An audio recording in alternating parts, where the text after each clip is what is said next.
Hi, everyone. We are back for another episode of Life Possible with a Disability. And um, I have Jill Diedrich gosh, when I first came to work for Numotion 6.5 years ago, I feel like she was like my lifeline of information. She's been working in this industry for a really long time. She's extremely knowledgeable about so much of the business on the back end that I still have to this day.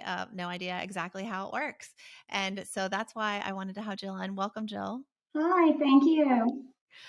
So our topic today is going to be I watched some online things and I've looked, I'm in a lot of spinal cord injury groups and kind of wheelchair user groups online.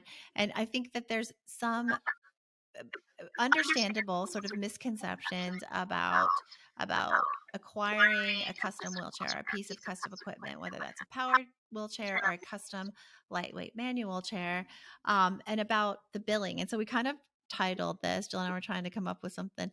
We're going to dispel some of the myths about reimbursement for CRT, how that works. And then, maybe this podcast will generate some more questions from you guys. So welcome, Jelly. Want to tell us a little bit about your background in CRT?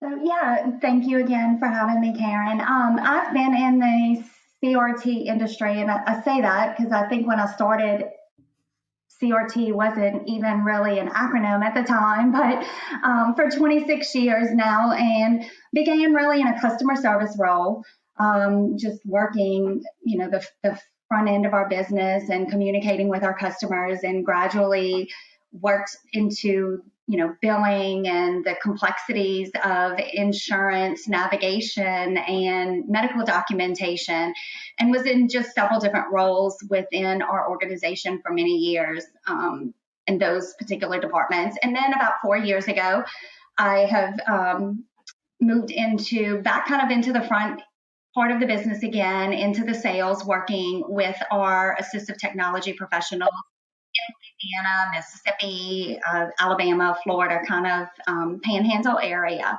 And just really enjoy it. Gives me an opportunity to kind of get back into the kind of excitement of making things happen and working problems out for our end users and just being really part of the solution. So that's really where I am. And then, obviously we all kind of have personal stories and connections that make this industry kind of near and dear. And I've had a family member that was diagnosed with ALS back in 2013, and really changed my perspective and what we do for people and how we really improve. I say it, not just the lives of the customers that we work with, but the caregivers that are responsible for helping them in their daily lives. So just Yeah. really something I never thought I would do, but I find myself here. I know, and I love that because and so Jill's always been a resource, whether she was in the back end or the front end, and now she's intimately involved with our ATPs and the CCCs all across the Gulf South, and then digging into issues that come up because they do this process of obtaining custom chair when you are going through insurance, whether that's Medicare, a state Medicaid, private insurance, or a combination of all of those. um, and so that makes every single person's experience in obtaining a custom wheelchair different. And that's why when I listen to some of the things that are just kind of globally stated about reimbursement, it might be true for one person and not true for someone else. And so I guess I wanted to dig a little bit deeper into that. Um, so one thing that I've heard, one of the misconceptions that I hear is um, that maybe we'll start with manual chairs. But and maybe this also plays a little bit of a part into power as well. But so there's the base of the chair, which is the frame of the chair, and then Medicare termed wheelchair accessories. And I like to say like an accessory is a piece of jewelry. These are critical components of the chair, which are like the back and the tires and the side guards and other the wheel locks and other parts of the chair that aren't necessarily considered part of the base. And so one of the misconceptions I heard was that these are not covered. And so I kind of wanted you to expand on that a little bit. We'll start there. Yeah. So, I mean, there are many components, that make up a configured wheelchair. I always say in CRT, the complex does not just apply to the equipment, it applies to the whole process because it's a very complex process across the board. Um, when we look at manual wheelchairs, and it does kind of roll into the power wheelchairs as well, there are, I guess, minimums in terms of what has to be provided on that chair for it to be billable as a manual wheelchair or a power wheelchair. It's a basic package, more or less, is the way that the most insurances define a chair. And that includes like a chair with wheels, with some type of foot support, with an armrest. And so there's the basic options that comprise the system. But then there are additional options that if they are medically indicated and there's a purpose for it, they are billable separately and can be added, to the base of the chair. Again, everything is kind of driven by individual insurance policies. And most of those policies have a medical criteria around the component of a chair. But accessories or components or options, however you want to really term them, there are many of those that can be added, can be covered by your health plan, as long as they're really supported with a medical need. A good example is we do have to provide arms on a wheelchair. That's a requirement. However, we can opt to have arms that adjust in height if you need it, if your body stature is petite, or if you're tall, or if you lean and you've got to adjust arms. There are medical reasons to need to be able to do that. And so these are all things that can be, usually applied for and approved through almost any insurance. Again, if there's a need, and that's the really just identifying what that need is. So a lot of new materials, and I think maybe this is part of the problem in the way that maybe the way that we are reimbursed for things and the way that things are billed for might not be keeping up with technology. So technologically in the custom wheelchair market, there's all these really very, very lightweight materials that that because they're expensive to manufacture or create, whatever, but the reimbursement for them hasn't really caught up with like the technology that currently exists. And so I think sometimes that's the dilemma when you get a denial. These a lot of times these were set up by like codes. We have a certain amount, and so sometimes the newer materials haven't really been like nothing's been adjusted to.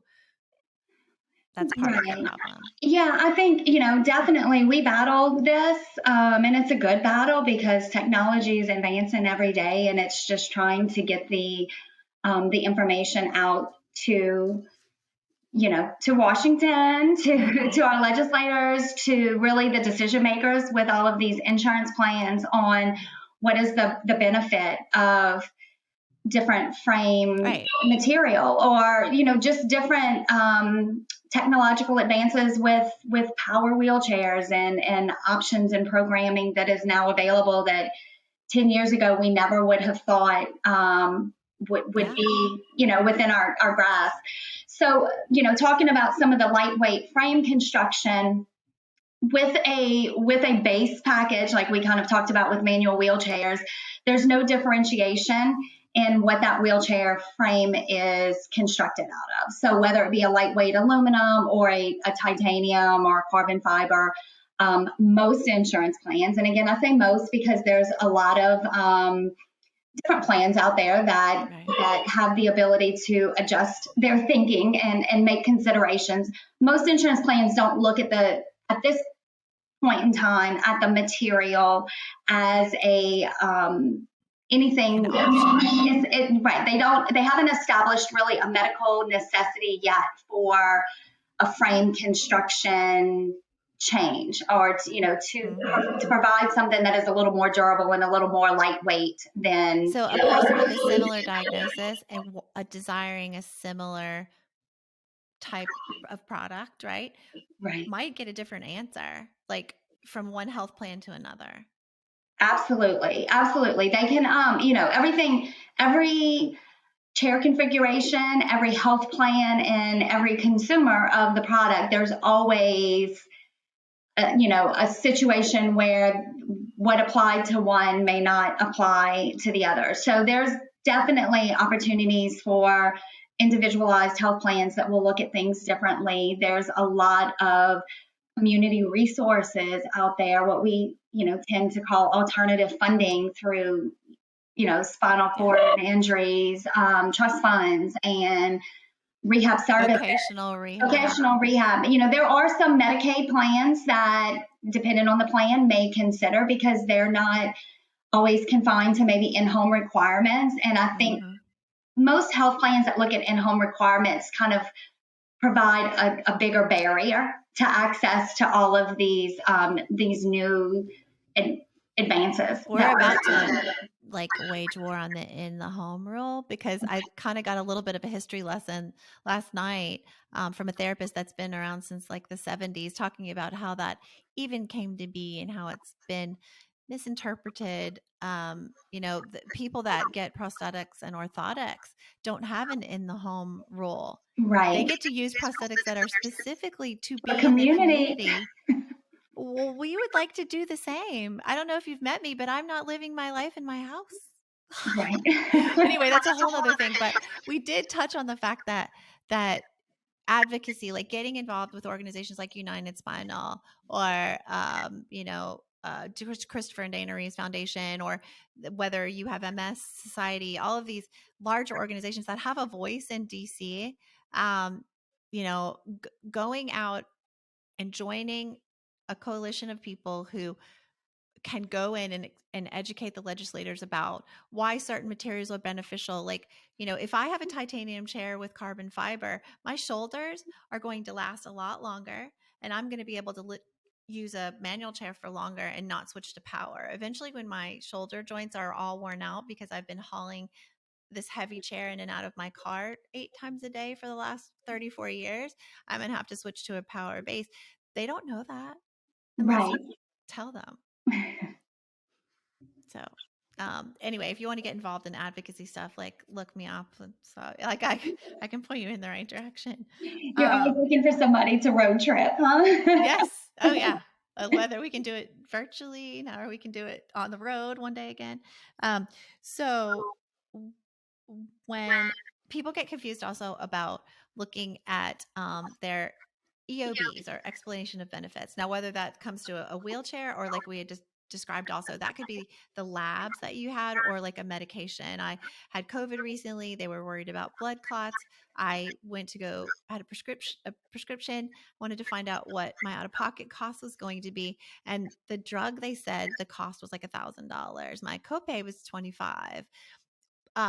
That's that $1,000 was usual, and was the, I guess, the advertised cost of the drug from the drug company.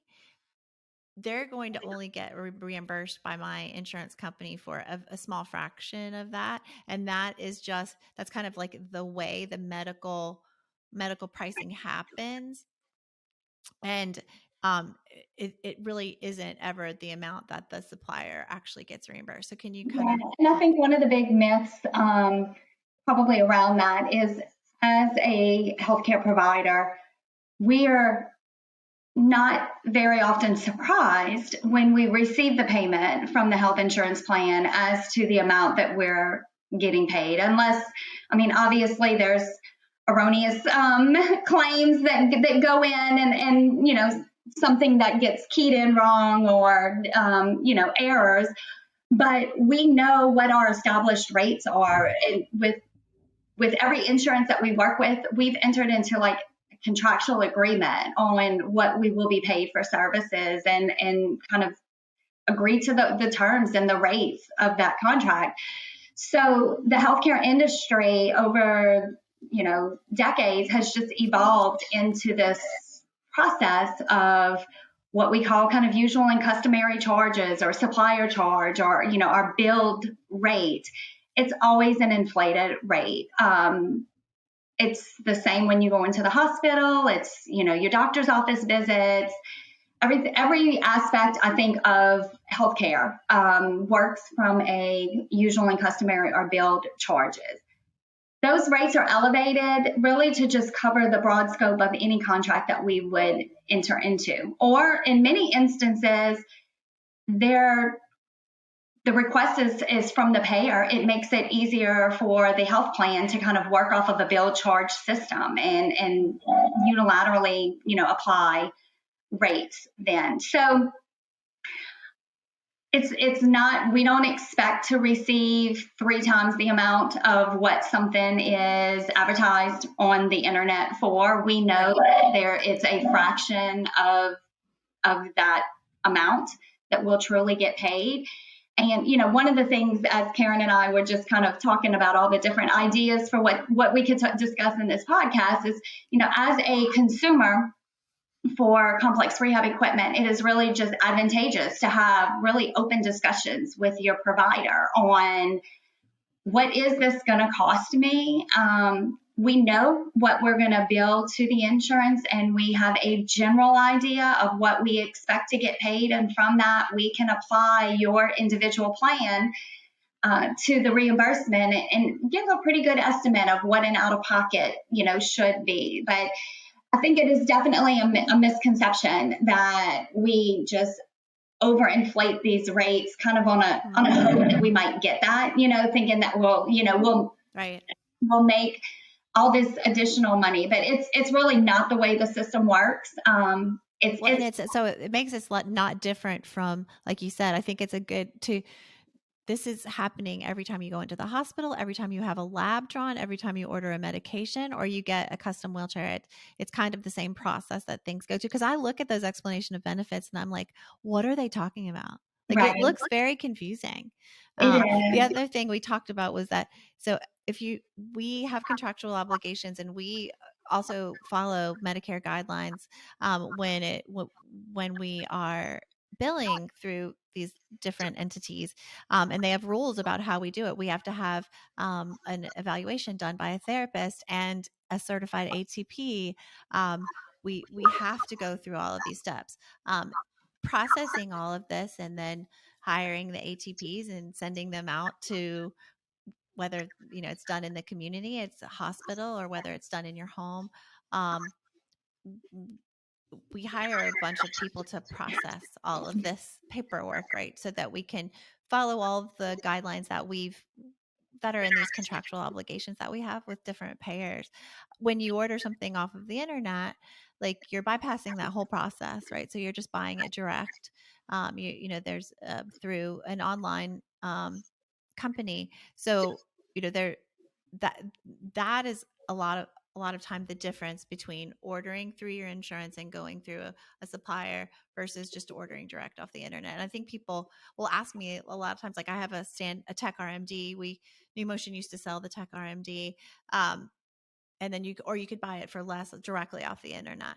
Some of the advantages to buying it through a supplier were that I could, when it stopped working, I was able to call Numotion and they sent out a repair person to help me troubleshoot and order parts and things like that.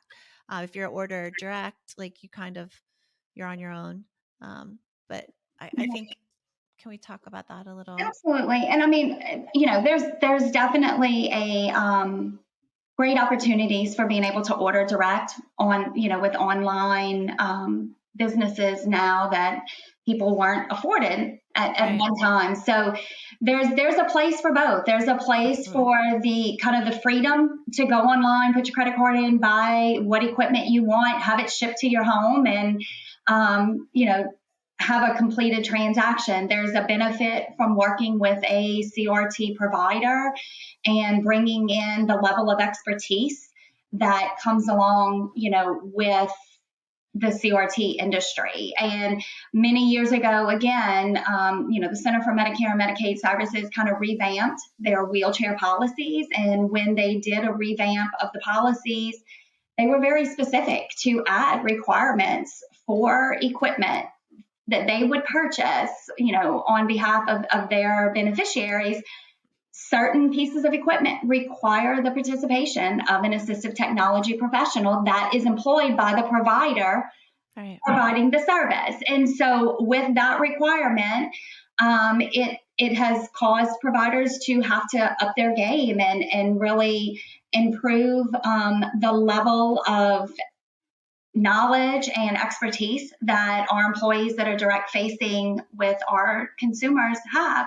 In addition to that, we've always got insurance bond requirements to cover if there's accidents and liability. We have to create relationships with our clinical partners. We have to have therapist evaluations, along with the assistive technology professional participation.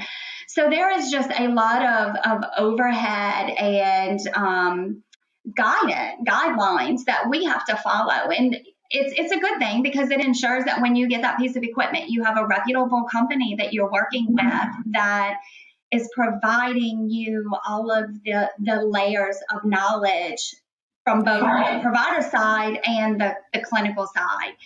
And because of that, then, our reimbursement structures and the, like Karen mentioned, the contract part of it and the legal side of making sure that we're abiding by the insurance contracts, and the insurance contracts are kind of abiding by our requirements because it's a two-way street. We've got a burden of proof that we have to provide to them, but it's up to them then to really provide honest reviews and approvals of the medical necessity for the equipment. So we've got a whole team that, on all different levels that work for the consumer and for the health plan and making sure that we're just kind of always raising our game. Online sales doesn't have that stipulation. They can just get you online check boxes. Well, it's more of your liability. You sort of take on the liability as the purchaser. Like, okay, well, you filled out the order sheet and you ordered X, Right. and so it's freedom. With more freedom comes more responsibility. I don't know why that just popped in my head, but you do have freedom, and to choose anything you want. And then if you chose it incorrectly or it causes pressure sore, that's on you. Most of the people I think that are ordering online through like Spin Life, we Right. are users that have been around the block a bit, and they've done this before. They've worked with so many therapists and so many ATPs. They know their body really well, and they might be ordering another chair for home use, or they might be ordering a sports chair, but they kind of been around the block. And we've got a lot of safeguards in place as a supplier to help people that are maybe newer. And then plus, I mean, we're all paying for our medical insurance. We want to utilize whatever benefits they have. Yeah, absolutely. And one of the advantages of going through your insurance when it's right for you and in those situations is you establish that medical necessity with your health plan, and that then opens the door for future, if you need modifications, if you need your chair fixed, having established the medical necessity for it and really giving them kind of the map of how the chair is being utilized on a day-to-day basis, because everyone's using their chair a little bit differently. It does, again, give you opportunities for future service and repairs. Right. Where I mean, I'm the worst. Like, I work for Numotion, and these ATPs I've known forever, and like my foot rest either needs to be adjusted because my new cushion is thicker. So my right foot, which is a little tighter in the ankle, isn't sitting quite right on that right side. And so I can go back to my Numotion ATP and say, hey, look, like because of some other changes, like this is when I don't have my shoes on, this is, so we can go in and make a little adjustment or get a different cushion, things like that. If I had to purchase this chair myself, that would be on me, which is great. I mean, I think we should have both. I think there's absolutely room for both. And it's a good thing to have that choice. So if you were a customer and you think in like 6 months or a year it's going to be time for a new chair, like you where would you start in asking your supplier for, like, okay, so what am I going to qualify for, what am I looking at out of pocket? I think, how do we avoid surprises? Yeah, I think the first thing that needs to be done to avoid any surprises is understand your own health plan. Do a little bit of research or reach out to um, someone at the plan. I always kind of direct people, if you can find a case manager or someone to work directly with your health insurance plan as an advocate for you, that's like a gold mine, because that really gives all of your different healthcare providers like a direct line to someone at your health plan that almost has a face to a name, Yeah. and really can help navigate through the process. So understanding what the requirements are within your insurance. Most insurances kind of apply. We always hear about the 5-year rule. It's for all durable medical equipment, where the life expectancy should be at least 5 years. So normally about every 5 years, people are kind of evaluating the condition of their chair, and is it time for me to get a new piece of equipment. That's not always the case with all payers. Some Right. maybe 3 years, especially in a pediatric situation where you've got a lot of growth. It's a much lesser time frame. And so just kind of understand the dynamics of your health plan, and again, look for someone at the plan that can advocate for you, but then talk to the provider. Just like we mentioned about usual and customary and what is expected, as soon as recommendations have been made for a piece of equipment, your provider should be able to really map out the path that they're going to follow in trying to get things approved. Would be based on the medical policy of your individual plan. So, you just want to understand your plan. You want to advocate for yourself. Customers that get involved and consumers that get involved, it's a breath of fresh air on this side of it, because it really drives us. Just like when you say put a face with a name from a health plan perspective, there's a lot of us that sit behind computers and we're just looking at data, really, Right. for lack of a better word, and to be able to really reach out to someone who is adamant and understands their condition and has a high expectation. We always tell, that's what Allie Ingersoll, in a past podcast, we talked about advocating for yourself through this process. And, sometimes, yes, the supplier, like it, that they forward the paperwork and they make the request to the physician, could you please, we need a signature on this face to face, or we need you just, whatever the case is, it may sit there. Those offices get slammed busy, but it makes a lot of difference when the patient / customer, because you are a customer of your primary care doctor or your physiatrist, whoever it is, calls and says, you know what, I can't get my custom, could you please have Dr. So-and-so like sign off on that, because that I'm waiting on that so that I can get my custom wheelchair delivered. And as a consumer of the insurance policy, as well, making those calls to say, what's the holdup? How can I help? Getting involved in the denial, if that's the case, or the appeal to the denial, can make a big difference.